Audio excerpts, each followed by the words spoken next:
وبه نستعين على أمور الدنيا والدين والصلاة والسلام على أشرف الأنبياء والمرسلين سيدنا وحبيبنا وشفيعنا ومولانا محمد وعلى آله وصحبه أجمعين ولا حول ولا قوة إلا بالله العلي العظيم سبحانك لا علم لنا إلا ما علمتنا إنك أنت العليم الحكيم أما بعد. Jamaah Masjid Istiqlal yang dirahmati Allah, para kiai, para guru, para habaib yang mudah-mudahan dalam lindungan Allah Subhanahu wa taala, mari kita sejenak luangkan waktu kita untuk kita sama-sama mengaji, kita sama-sama memenuhi nutrisi hati kita, yang mana pada sore hari ini kita baca kitab syarah dari Tajul Arus. Kitab Tajul Arus ini karangan Ibnu Athaillah As-Sakandari. Pada hari ini temanya adalah mithaluka ma'a nafsika. Perumpamaanmu terhadap nafsu, terhadap nafsu kita masing-masing. Perumpamaan seseorang bagaimana memperlakukan nafsunya. Yaqulu Ibnu Athaillah As-Sakandari rahimahullahu ta'ala wa nafa'na bihi fi ulumihi fid dharain amin. Ma mithaluka ma'a nafsika illa kaman wajada zawjatahu fi hanatil khimar. Perumpamaan Anda atau perumpamaan kita masing-masing ma'a nafsika terhadap nafsu, hawa nafsu yang kita masing-masing punya, illa kaman wajada zaujatahu, kecuali sebagaimana seorang suami mendapati istrinya, kata di sini, fi hanatil khimarin, sedang dalam suasana mabuk-mabukan. Fa'ataha bil malabisi al hasanati wa ma'akilit thayyibati. Tapi kemudian oleh suami itu dibawakan pakaian yang bagus, dikasih makanan yang bagus. Wa idza tarakatis salata asbahta tat'amuha al-hara'is wal alwan. Sudah begitu setelah dia mabuk-mabukan meninggalkan salat, malah diberi hadiah-hadiah yang menyenangkan. Ini perumpamaan kita bagaimana menurut Ibnu Athaillah bahwa kita masing-masing kita itu suka memanjakan nafsu kita. Yang seharusnya hawa nafsu itu dikendalikan ketika mengajak kita kepada hal-hal yang tidak benar, kemudian dilemahkan, ditanggulangi bagaimana supaya tidak terjerumus pada hal-hal maksiat. Tapi biasanya justru kita kasih fasilitas, justru kita dukung, kita pupuk. Itulah kecenderungan kita. Kecenderungan manusia biasanya seperti itu. Kita ingin melakukan hal-hal yang dilarang oleh Allah, diikuti. Jadi Bapak Ibu sekalian, kalau kita coba kita rasakan dalam diri kita, benar gak apa yang saya rasakan? Bahwa kadang terjadi dialog antara diri kita yang sadar ini dengan ada yang di dalam ini yang kadang-kadang ngajak dialog kita. Itulah hawa nafsu. Hawa nafsu kita tuh di dalam ini ngajak dialog pada kita, ingin begini, ingin begitu, ingin begini, ingin begitu. Rata-rata kita tidak mampu untuk mencegah. Rata-rata kita ikuti hawa nafsu itu. Ketika kita mengikutinya, bahkan kita memberikan fasilitas, mencari jalan, maka itu ibaratnya kita mendapatkan istri kita mabuk-mabukan, kemudian justru kita dukung, kita beri fasilitas dan pakaian yang bagus, makanan yang bagus, semakin jadi. Padahal semestinya kita kekang, kita kendalikan untuk tidak terjerumus ke dalam hal-hal yang tidak benar. Ai kaman wajada nafsahu tatlubu syahwati wa tanghamisu fiha fa alaihi ayyujahidaha litud'ifa. Maksudnya seharusnya ketika kita mendapatkan jiwa kita atau nafsu kita itu ingin melakukan hal-hal yang tidak benar, fa'alaihi ayyujahidaha, kita harus berjihad memeranginya. Pada bab sebelumnya kita sudah bahas jihad melawan hawa nafsu. Jihad melawan hawa nafsu ini atau mujahadatun nafs itu dikatakan dalam hadis adalah jihad yang paling besar, jihad yang paling berat, melebihi beratnya, melebihi besarnya jihad para sahabat dan Nabi dulu pada perang Badar. Padahal perang Badar itu sudah luar biasa karena jumlah kaum Quraisy kafir lebih banyak. Tapi ternyata jihad melawan nafsu ini lebih hebat dari itu. Makanya seharusnya ketika kita mendapatkan nafsu kita ini mengajak kepada hal-hal yang tidak benar, itu kemudian dicegah.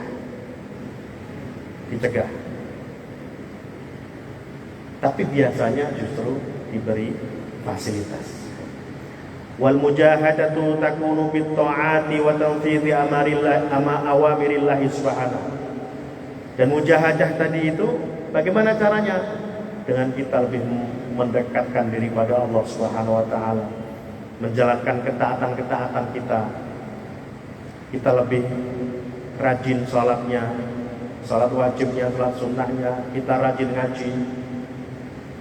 Yang mengaji seperti ini termasuk mujahadah. Termasuk mujahadah. Karena ternyata buktinya ini mujahadah apa? Buktinya kebanyakan orang justru tidak mau ikut. Maka yang mau ikut ini orang yang mujahadah, yang memang punya jiwa kuat untuk ngaji. Mujahadah. Dan ini adalah juga modal bagaimana supaya kita bisa tahu mana yang benar, mana yang salah, ada dengan cara mengaji. Wal ahmaku man yuwafiqu hawa nafsahu, man yuwafiqu hawa nafsihi fayuqawwiha 'ala al-ma'siyati wa yakunu dzalika bitarkil ibadah wa syughlin nafsi bid dunya. Wal ahmaq itu orang yang pandir. Kalau mungkin kita cari padanan bahasa dalam Indonesia itu pandir. Ahmaq itu lebih dari bodoh. Ahmaq, pandir. Ini dikatakan pandir. Man yuwafiqu hawa nafsi, orang yang selalu menyetujui atau memberi fasilitas atau mengikuti hawa nafsunya. Fayuqawwiha, justru diperkuat untuk berbuat maksiat. Wa yakunu dzalika bitarkil ibadah, dengan meninggalkan ibadah. Kalau maksiat itu memang jodohnya dengan meninggalkan ibadah. Orang yang biasa maksiat pasti ibadahnya susah, sulit, karena dikuasai oleh hawa nafsunya. Dia dikuasai oleh setan, itu pasti sulit. Wa syughlun nafsi bid dunya, kita menyibukkan dengan kesenangan dunia. Hal-hal yang duniawi yang kita suka. Kita suka berhura-hura. Kita lebih suka datang menonton keramaian, entah apa keramaiannya, kita senang.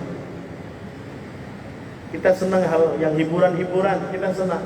Tapi mengaji, ya senang. Kita suka dunia. Dunia itu bukan hanya uang. Termasuknya kita bekerja, ya workaholic lah ya, senang bekerja.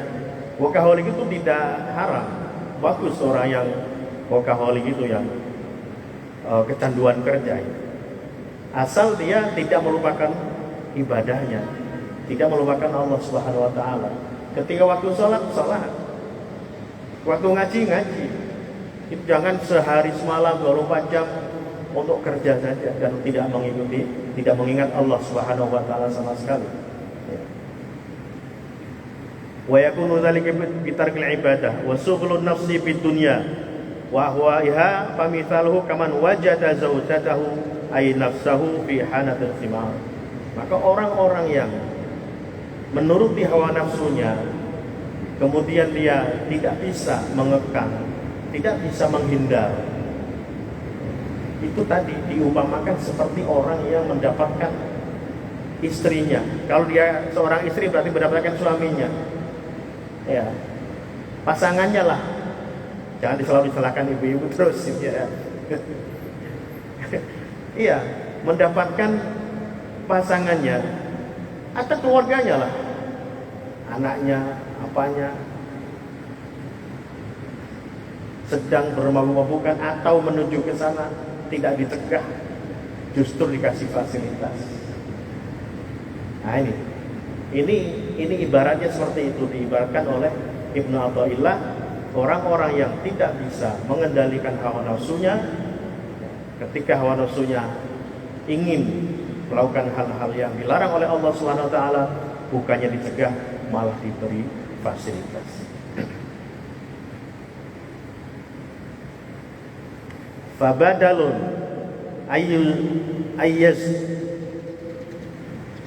ayusjiraha wa yakhrujaha min tilkal hanah yugharu 'alaiha fi wa idza huwa ya'tiha bil malabis al hasanah. Malah dikasih baju yang bagus, wa ma'akil at-thayyibah, dan makanan yang enak-enak. Maka ini termasuk orang-orang yang lemah. Maka kalau kita kuat, kita berusaha, dan kita harus berjihad. Mujahadatun nafs, kita harus berjihad melawan nafsu kita. Maka jihad bukan hanya perang. Jihad itu bukan hanya bagaimana kita mengangkat senjata membunuh kafir, katanya ya, itu zaman dulu. Tapi jihad yang di depan mata kita sekarang sebenarnya sulit, lebih banyak dari itu, dan banyak sekali. Dan kalau kita bisa mengendalikan hawa nafsu kita, itu berarti kita berjihad, bahkan melebihi jihad pada perang Badar. Wa hadza mithalu man yahtamu bi isba'i hawa syahawati. Ini adalah perumpamaan orang-orang yang selalu memenuhi syahwatnya. Minat ta'ami wal maladzati dunya, baik itu syahwat makanan ataupun kesenangan-kesenangan dunia. Makanan ini termasuk. Mungkin kalau kita senang sekali ya, mengenyangkan diri dengan makanan-makanan yang kita ingin. Setiap kita ingin makan apa, kita makan, kita sampai kenyang. Ini pintu masuk. Ketika walaupun ini sebenarnya makan itu kan halal ya, makan makanan halal ya. Tapi kalau kemudian selalu kita menuruti, udah kita makan sampai kenyang, isba', itu nanti pintu setan masuk dari situ. Kalau sudah perut kenyang, mata ngantuk, malas ibadah. Nanti itu keterusan. Makanya kita disuruh berpuasa ya. Nah ini semuanya kita sudah bulan Rajab ini, kita sudah bersiap-siap memasuki Ramadan 2 bulan lagi. Para sahabat dulu sudah siap-siap dengan baca doa tadi yang disampaikan oleh pembawa acara tadi. Kita diajarkan untuk berdoa. Konsentrasi sekarang kita supaya sampai pada Ramadan dengan berdoa, Allahumma barik lana fi Rajab wa Sya'ban wa ballighna Ramadan. Ya Allah, berkahilah kami di bulan Rajab dan Sya'ban, dan sampaikan usia kami supaya mendapati bulan Ramadan. Ini saking hebatnya bulan Ramadan. Nah, di bulan Rajab ini kita disunahkan berpuasa. Kita disunahkan berpuasa. Kalau kita sisir dari hadis-hadis Nabi, bahwa Siti Aisyah ditanya sama salah seorang sahabat, apakah Rasulullah di bulan Rajab itu puasa? Siti Aisyah menjawab iya. Tetapi Rasulullah puasa di bulan Rajab itu tidak serajin bulan Sya'ban. Nah, tentu yang paling full itu adalah Ramadan. Dikatakan bahwa Nabi tidak banyak puasa selain Ramadan kecuali Sya'ban. Tapi kemudian Nabi juga puasa di bulan Rajab, ya, tidak sebanyak bulan Sya'ban. Jadi urutannya itu Rajab, Sya'ban, Ramadan. Tapi itu dasarnya jelas bahwa bulan Rajab juga merupakan bulan haram. Bulan haram itu ada 4 kan? Rajab, Zulqa'dah, Zulhijjah, Muharram. Nah, dan di bulan Rajab ini juga bulan haram, maka juga disunahkan kita untuk banyak berpuasa. Makanya ini adalah perlu kita ketahui, karena mungkin di sana ada pihak-pihak yang mengatakan bahwa puasa bulan Rajab itu bid'ah, tidak ada tuntunannya. Ada tuntunannya jelas. Memang kita tidak mendapatkan perintah yang jelas. Nabi merintahkan sumu Rajab misalnya, tidak ada. Ya. Karena ini sunnah. Biasanya kalau yang perintah begitu itu wajib.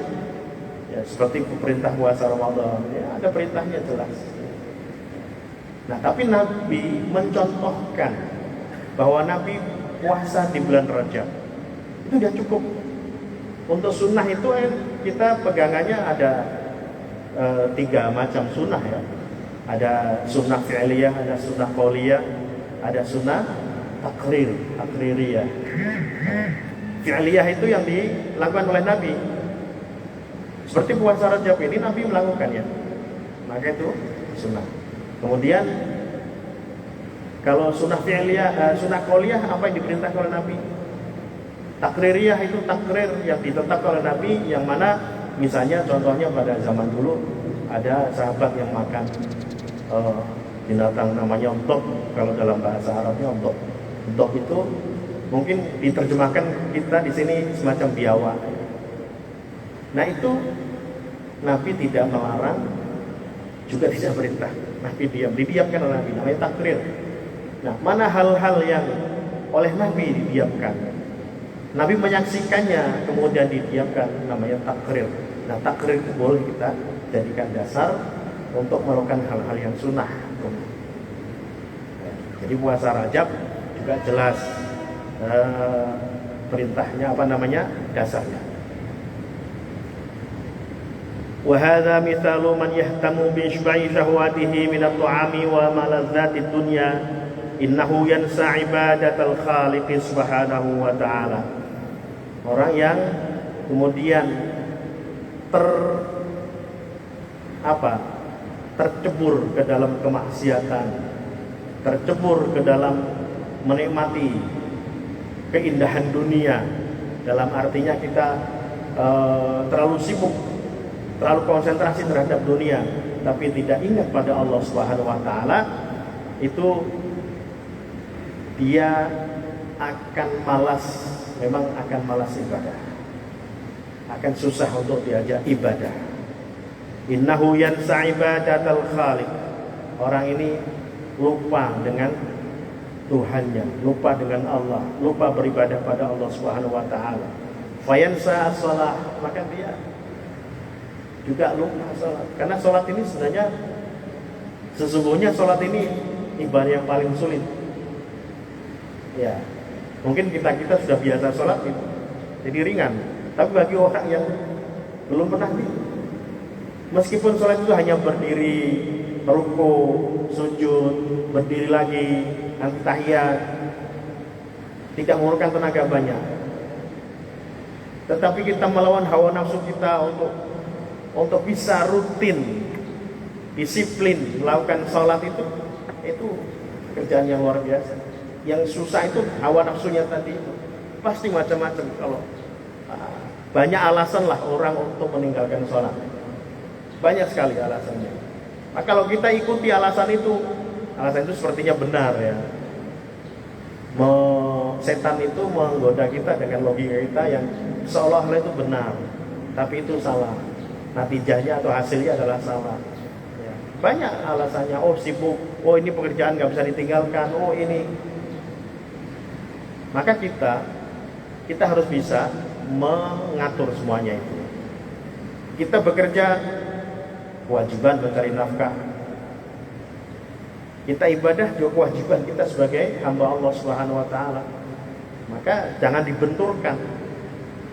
Antara kepentingan dunia dan kepentingan ibadah ini jangan sampai berbenturan. Justru kita harus upaya untuk mensinkronkan, insijam. Kita atur. Jangan dijadikan alasan kepentingan dunia ini untuk kemudian kita tidak melakukan ibadah. Ya kalau sekali dua kali uzur boleh. Ya kan? Tapi kalau kemudian itu jadikan alasan terus tiap harinya begitu, tidak benar. Ya.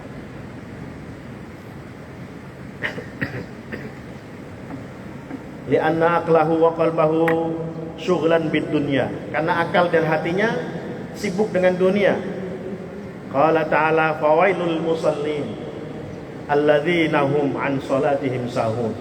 Maka firman Allah Subhanahu wa taala katakan wailul musallin, maka celakalah ya orang-orang yang sholat. Tapi jangan diputus di sini. Ini ayat ini masih ada terusannya. Ya, alladzina hum an sholatihim sahun. Orang-orang yang melupakan sholatnya atau malas-malasan dalam sholatnya. Ya. Sahun. Kalau ada pas datang waktu sholat, ada aja alasannya. Mau ini, mau itu, ngopi dulu, ngerokok dulu. Justru harusnya tidak begitu. Ngopi itu nanti, sholat dulu.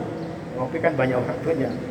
Tapi kalau misalnya pas datang waktunya sholat justru ngopi, justru ngerokok, nah ini yang tidak benar. Alladzina hum yura'una wa yamna'unal ma'un. Orang-orang yang kalau sholat pun sholatnya diperlihatkan, artinya sengaja biar orang lain tahu bahwa kita sholat. Yura'un, riya. Sholatnya itu riya demi pujian. Oh ini loh saya sholat gitu. Yura'un. Nah itulah sifat menurut Ibnu Athaillah, sifat kebanyakan kita yang memfasilitasi nafsu, hawa nafsu, yang mana seharusnya hawa nafsu itu dikekang, diarahkan, dikendalikan untuk hal-hal yang baik. Tapi rata-ratanya kita sering sekali secara tidak sadar maupun sadar justru memberi fasilitas ya. Jadi perintahnya adalah atau anjurannya adalah kita bisa mengeluarkan hawa nafsu kita, bisa kendalikan hawa nafsu kita supaya kita tetap di jalan yang benar. Demikian apa yang dapat kami sampaikan pada sore hari ini. Mari kita tutup dengan bacaan doa. Allahumma shalli ala sayyidina Muhammadin sayyidil awwalin wal akhirin wa sallim wa radhiyallahu tabaraka an ashabi Rasulillah ajma'in hamdan yuafi ni'amahu wa yukafi'u mazidah. يا ربنا لك الحمد كما ينبغي لجلال وجهك الكريم وعظيم سلطانك. اللهم اجعل جمعنا هذا جمعا مرحوما وتفرقنا بعده تفرقا معصوما ولا تدع منا ولا فينا شقيا ولا محروما. اللهم اجعل صباحنا صباح الصالحين ولساننا لسان الذاكرين وقلوبنا قلوب الخاشعين. ونسألك خير الصباح وخير المساء وخير القضاء وخير القدر وخير ما جرى به القلم برحمتك يا أرحم الراحمين. ولا تفتح لنا سريرة على رؤوس الخلائق. اللهم إنا نسألك حبك وحب من يحبك وحب كل عمل يقربنا إلى حبك. ربنا اغفر لنا ولوالدينا وارحمهما كما ربيانا صغارا. ربنا آتنا في الدنيا حسنة وفي الآخرة حسنة وقنا عذاب النار. سبحان ربك رب العزة عما يصفون وسلام على المرسلين والحمد لله رب العالمين. تقبل الله والعفو منكم. السلام عليكم ورحمة الله وبركاته.